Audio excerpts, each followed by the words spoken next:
Hi friends, welcome to my channel. కొత్త CEO జోష్నాకి కాబోయే భర్త అంటూ ఊహించని షాక్ ఇచ్చిన శివన్నారాయణ. నిజంగా ఇదంతా జరగబోతుందా? అసలు ఏం జరిగిందనేది ఈ వీడియోలో తెలుసుకుందాం. అందరూ కూడా ఏకగ్రీవంగా దీప పేరే రాయడంతో జోష్నా షాక్ అయిపోతూ ఉంటుంది. చివరికి దశరథ్ కూడా దీప పేరే రాస్తాడు. నన్ను కాదని మీరు కూడా దీప పేరే రాస్తారు కదా, చెప్తాను మీ సంగతి అని జోష్న దశరథ వైపు కోపంగా చూస్తూ ఉంటుంది. అప్పుడే ఇక దీప అయితే, నేను సీఈఓ పదవిలో కూర్చోను, ఎందుకంటే ఆ పదవిలో నుంచి నా భర్తని అవమానించి బయటికి పంపేశారు. ఆ పదవి ఇప్పుడు నా భర్త కూర్చుంటానని కూడా చెప్పలేదు. నా బావ నాకన్నా ఎక్కువ స్థాయిలో ఉండాలి, కానీ నాకన్నా తక్కువ స్థాయిలో ఉండకూడదు. నా వెనకాలండి నన్ను నడిపిస్తానని మా బావ చెప్పాడు, కానీ మా బావ ఎప్పుడు నా ముందే ఉండాలి, నా భర్త ఎప్పుడు నాకు పై స్థాయిలోనే ఉండాలి. దయచేసి నన్ను సపోర్ట్ చేసి సీఈఓ సీట్లో కూర్చోబెట్టాలనుకున్న మీ అందరికీ కూడా నేను సారీ చెప్తున్నాను అంటూ దీప అంటుంది. అప్పుడే ఇక పారిజాతం అయితే, దీప వద్దంది, కార్తిక్ కూర్చోనన్నాడు, ఇక సీఈఓగా ఉండే అర్హత జోష్నాకే ఉంది అని పారిజాతం అంటూ ఉంటుంది. అప్పుడే శివన్నారాయణ, అర్హత లేని వాళ్ళని అందులో ఎక్కించకూడదని ఇప్పుడే కదా మెంబర్స్ అందరూ దీప పేరే రాశారు అని శివన్నారాయణ అంటాడు. నేను కాదు, కార్తిక్ బావ కాదు, దీప కాదు, మరి ఇంకెవరు ఈ సీట్లో సీఈఓ సీట్లో కూర్చునే అర్హత కలిగిన వాళ్ళు అని అంటూ ఉంటుంది జోష్న. అప్పుడే ఇక కార్తీక్తో శివన్నారాయణ అంటూ ఉంటాడు, ఏరా కార్తీక్, మరి మనం అనుకున్న వాళ్ళని రమ్మని చెప్పావా అని అంటూ ఉంటే, వస్తున్నారు చైర్మన్ గారు, ఆన్ ది వేలోనే ఉన్నారు అని అంటూ ఉంటాడు కార్తీక్. అయితే అసలు నాకు తెలియకుండా ఎవరు సీఈఓగా వస్తున్నారు అని జోష్న ఆలోచనలో పడుతుంది. అసలు కొత్త సీఈఓ ఎవరు, మనలో ఎవరూ లేరే అని పారిజాతం కూడా ఆలోచిస్తూ ఉంటుంది. సుమిత్ర, నీకేమన్నా తెలుసా అని అడుగుతూ ఉంటుంది పారిజాతం పక్కనే ఉన్న సుమిత్రని. నాకు తెలియదత్తయ్య అని అంటూ ఉంటుంది సుమిత్ర. నీకేం తెలుసు సుమిత్ర, ఇంట్లో విషయాలు, ఆఫీసులో విషయాలు నీకేమీ అవసరం లేదా అని అడుగుతూ ఉంటే, నా భర్త అలాగే మావయ్య గారు ఉండగా, ముఖ్యంగా కార్తీక్ ఉండగా నేను దేని గురించి భయపడాలి, దేని గురించి భయపడాల్సిన అవసరం లేదు అని సుమిత్ర అయితే చెప్తూ ఉంటుంది. అప్పుడు ఇక పారిజాతం కొత్త సీఈఓగా ఎవరొస్తున్నారు అని అనుకుంటూ ఉండేలోగా అక్కడికి ఒక అతనైతే వస్తాడు. ఇక అతన్ని చూసి అందరూ కూడా షాక్ అయిపోతూ ఉంటారు. అప్పుడు ఇక సుమిత్ర అయితే ఎంతో ఆనందపడుతూ ఉంటుంది. ఇక సుమిత్ర అలా ఆనందపడుతూ ఉంటే జోష్న మాత్రం షాక్ అయిపోయి చూస్తూ ఉంటుంది. సంజయ్ అని అనుకుంటూ ఉంటుంది మనసులో. అప్పుడే శివన్నారాయణ, కమాన్ సంజయ్ కమాన్ అంటూ ఇక శివన్నారాయణ అయితే పిలుస్తాడు. అప్పుడే ఇక శివన్నారాయణ అయితే, ఇతని పేరు సంజయ్, ఇతనే కొత్త సీఈఓ అని అంటూ ఉంటాడు. అప్పుడే ఇక పారిజాతం ముక్కు ముఖం ఎరుగని అతన్ని ఎవరో తీసుకువచ్చి, మీరు సీఈఓని చేస్తే మన బోర్డు మెంబర్స్ ఊరుకుంటారనుకుంటున్నారా? ఏంటండి మీరందరూ అలా చూస్తున్నారు? ఎవరు అసలు మీకు అతను తెలుసా అని అడుగుతూ ఉంటే, తెలీదు అంటూ వాళ్ళందరూ కూడా చెప్తారు. అప్పుడే ఇక అది విని శివన్నారాయణ, పాపం పారిజాతానికి చాలా ఉత్సాహంగా ఉన్నట్టుంది. నువ్వు కూర్చో పారిజాతం, మన బోర్డు మెంబర్స్ డౌట్స్ అన్నీ కూడా కార్తీక్ తీరుస్తాడు కదా, కార్తీక్ నువ్వు చెప్పు అని అంటూ ఉంటాడు శివన్నారాయణ. ఒక డ్రైవర్కి ఇంత అర్హత మీరు ఎందుకు ఇస్తున్నారో నాకు తెలియడం లేదు అని అంటూ ఉంటుంది జోష్న. అయితే ఇక ఆ మాట విని శివన్నారాయణ అంటూ ఉంటాడు, వాడు ఇప్పుడు నా మనవడుగా ఇక్కడికి వచ్చాడు, డ్రైవర్గా లోపలికి రాలేదు అని అంటూ జోష్నకి ఊహించని సమాధానం చెప్తాడు. ఇలాగే మనుషుల్ని అర్థం చేసుకోకుండా, అసలు మానవత్వమే లేకుండా ప్రవర్తించావు కాబట్టి ఒక్కరు కూడా నీ పేరు చెప్పలేదు అని అంటూ ఉంటాడు శివన్నారాయణ. ఎవరితో ఎలా మాట్లాడాలో, ఎవరికి ఎలాంటి గౌరవం ఇవ్వాలో కూడా నీకు తెలీదు.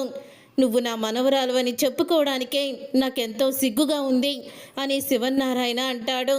అప్పుడే ఇంకా ఆ మాట విని జోష్నాతో సుమిత్ర అయితే అంటూ ఉంటుంది, చూడు జోష్న, నువ్వు ఇంకొక మాట మాట్లాడావంటే మాత్రం ఊరుకునే ప్రసక్తే లేదు, అక్కడే నిలబడి అసలు ఏం జరుగుతుందో చూడు అని అంటూ ఉంటుంది సుమిత్ర.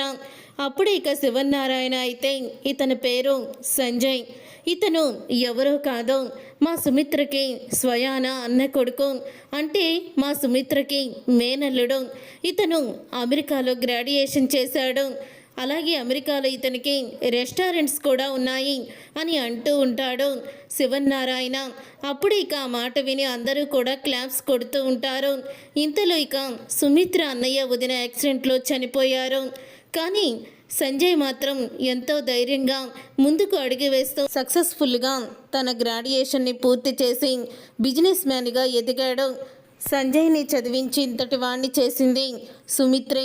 కానీ సంజయ్ మాత్రం ఈ విషయం ఎవ్వరికీ కూడా చెప్పొద్దని, తను ఒక స్థాయికి వచ్చిన తర్వాతే నేనెవరో ఏంటో అని చెప్పాలని ఇన్ని రోజులు కూడా చెప్పనివ్వలేదు అని అంటూ ఉంటాడు శివన్నారాయణ. అప్పుడు ఇక జ్యోత్స్న అయితే, అవునా, అందుకనేనా నాతో చదువుకున్నా కూడా ఇతనెవరో నాకు తెలియలేదు అని జ్యోత్స్న అనుకుంటూ ఉంటుంది. కనీసం మమ్మీ కూడా నాకు ఒక మేనల్లుడు ఉన్నాడని కూడా చెప్పలేదు అని కోపంతో సుమిత్ర వంక చూస్తూ ఉంటుంది.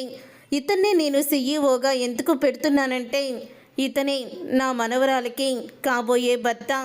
సంజయ్ నా మనవరాలు, ఇద్దరు కూడా త్వరలోనే పెళ్లి చేసుకోబోతున్నారు.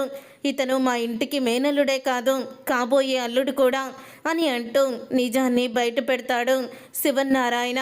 అది విని ఒక్కసారి జ్యోత్స్న పారిజాతం షాక్ అయిపోతూ ఉంటారు.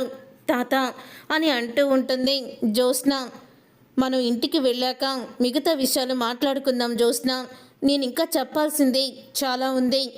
ఎలాగో నా మనవరాలు ఇక్కడ సమర్థత చూపించలేదు, అందుకని నా మనవరాలకి కాబోయే భర్తని నేను సీఈఓగా అనౌన్స్ చేస్తున్నాను. వీళ్ళ పెళ్ళైన తర్వాత అప్పుడు ఇతన్ని సీఈఓ సీట్లో కూర్చోబెడతాను అని అంటూ శివన్నారాయణ అయితే చెప్తాడు. శివన్నారాయణ గారు, మీ నిర్ణయం మాకు అందరికీ కూడా బాగా నచ్చింది. మీ ఇంటి అల్లుడే కాబట్టి మీకు అతను ఎలాంటి వాడో ఏంటో మొత్తం తెలుస్తుంది. మీరేమంటారు కార్తిక్? మీరు ఓకే అంటే మేము కూడా ఓకే అంటాము. మీకన్నా మాకు ఎక్కువగా తెలీదు అని బోర్డు మెంబర్స్ అయితే చెప్తారు. అప్పుడు ఇక అసలు ఇతన్ని ఇక్కడికి రప్పించిందే కార్తిక్ అని అంటూ ఉంటాడు శివన్నారాయణ. అది విని జ్యోత్స్న షాక్ అయిపోతూ ఉంటుంది. అంటే ఇదంతా బావ ప్లానే అనమాట, ఇదంతా బావ చేశాడా అని అనుకుంటూ ఉంటుంది జ్యోత్స్న. తర్వాత ఇక బోర్డు మెంబర్స్ అందరూ కూడా అతన్ని సీఈఓగా ఒప్పుకుంటారు. మీటింగ్ అయిపోయిన తర్వాత ఇక సంజయ్ అయితే సుమిత్ర దగ్గరికి వెళ్ళి అత్త ఎలా ఉన్నావు అని అడుగుతూ ఉంటాడు.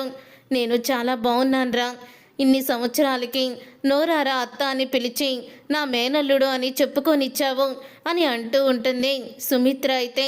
అప్పుడే కార్తిక్ అయితే, వీడు నేను కలిసి చదువుకున్నాం కదా, అప్పుడే వీడు నీ మేనల్లుడని నాకు తెలుసు అత్త, కానీ నేను ఎవరికి చెప్పలేదు. మేమిద్దరం కూడా బెస్ట్ ఫ్రెండ్స్ కదా, అప్పుడే వీడు నాకు చెప్పాడు అని అంటూ ఉంటాడు కార్తిక్ అయితే. ఇప్పటికి వీడు అందరూ ముందుకి బయటికి వచ్చాడు అని అనగానే ఇక అందరూ కూడా ఇంటికైతే వెళ్తారు. నాకు తెలియకుండా నా పెళ్ళి నిర్ణయించారు ఎందుకు? నాకంటూ ఒక ఇష్టాలు ఉండవా అని అడుగుతూ ఉంటుంది జ్యోత్స్న. నువ్వు అతన్ని ప్రేమించావు కదా అని అంటూ ఉంటాడు శివన్నారాయణ అయితే. తాత, నేను అతన్ని ప్రేమించడం ఏంటి అని అంటూ ఉంటుంది జ్యోత్స్న. కాలేజీ డేస్లో నువ్వు నీ స్నేహితులతో పందెం కాసి ఇతన్ని ప్రేమించినట్టు నటించావు. నీ చుట్టూ ఒక బానిసలాగా తిప్పించుకున్నావు. ఇతనికి అప్పట్లో నువ్వే సుమిత్ర కూతురు అని తెలియదట. తరువాతే నువ్వు సుమిత్ర కూతురు అని తెలిసింది. నువ్వు ఫ్రెండ్స్తో పోటీ పెట్టి పందెం కాసి ఇతన్ని ప్రేమలో పడేశావు. చివరికి నీ కోసం తను సూసైడ్ చేసుకోవడానికి కూడా వెనుకాడలేదని నాకు తెలిసింది. నీ మీద అంత ప్రేమ పెంచుకున్నా సంజయ్కి నిన్నిచ్చి పెళ్లి చేయాలని నేను నిర్ణయించుకున్నాను అని అంటూ ఉంటాడు శివన్నారాయణ అయితే. లేదు తాత, నేను ఇతన్ని పెళ్లి చేసుకోను. ఇతను కేవలం నా మీద ఉన్న పగతోనే పెళ్లి చేసుకుంటానంటున్నాడు. నేను తనని ప్రేమించి మోసం చేశానని తను కూడా నన్ను పెళ్లి చేసుకొని చిత్రహింసలు పెట్టొచ్చు కదా. ముందు వెనుక ఆలోచించకుండా అతనికి ఇచ్చి పెళ్లి చేసేస్తానని చెప్తారేంటి అని అడుగుతూ ఉంటే అప్పుడే ఇక ఆ మాట విని సుమిత్ర అయితే అంటూ ఉంటుంది, మావయ్య గారు, జ్యోత్స్నకి ఇష్టం లేకుండా ఏం చేస్తాంలేండి. జ్యోత్స్న పెళ్లి చేసుకుంటూ ఉంటే ఇక పీటల మీదే ఆస్తి మొత్తం జ్యోత్స్నకి రాసిచ్చేద్దామని అనుకున్నాను, కానీ అది ఇప్పట్లో జరిగేలా కనిపించడం లేదు అని సుమిత్ర అయితే అంటుంది. ఆ మాట విని ఒక్కసారి జ్యోత్స్న పారిజాతం షాక్ అయిపోతూ ఉంటారు. అప్పుడే పారిజాతం పక్కనే ఉన్న జ్యోత్స్నతో, ఒసేయ్, నువ్వు ఈ పెళ్ళికి ఒప్పుకుంటే ఆస్తి మొత్తం నీ పేరు మీద రాసేస్తుందట మీ అమ్మ. కానీ ఈ విషయం తెలియక నువ్వేమో సిరుబుర్లాడావు. ఇప్పుడు ఏం చెయ్యాలి? మీ ఇద్దరికి ఎలాగైనా పెళ్లి జరిగిపోవాలి అని అంటూ ఉంటుంది పారిజాతం. నీకేమన్నా పిచ్చి పట్టిందా గ్రాని? నేను భర్తగా కోరుకున్నది భావనే అని అంటూ ఉంటుంది జ్యోత్స్న. ఒసే పిచ్చి మొకుందానా, ఇప్పుడు ఆస్తి కావాలంటే నువ్వు చేసుకోవాల్సింది కార్తిక్ని కాదే సంజయ్ని అని అంటూ చెప్తూ ఉంటుంది పారిజాతం జ్యోత్స్నాకి. నీకెంతో టైం లేదు, ఆలోచించి త్వరగా చెప్పిసావు అని అంటూ ఉంటుంది పారిజాతం. నేను సంజయ్ని పెళ్లి చేసుకుంటాను అంటూ అప్పుడు ఒప్పుకుంటుంది జ్యోత్స్న. చూసారుగా ఫ్రెండ్స్, రాబోయే కథలో ఖచ్చితంగా ఇలాగే జరగబోతుంది. మరి ఇలాగే జరగాలని మీరైతే కోరుకుంటున్నారా? అయితే వీడియోని తప్పకుండా లైక్ చేసి ఛానల్ని సబ్స్క్రైబ్ చేసుకొని పక్కనే ఉన్న గంట సింబల్పై ఆల్ అని క్లిక్ చేయండి. అప్పుడే మేము పెట్టే ప్రతి వీడియో మీరు మిస్ కాకుండా చూసేవచ్చు.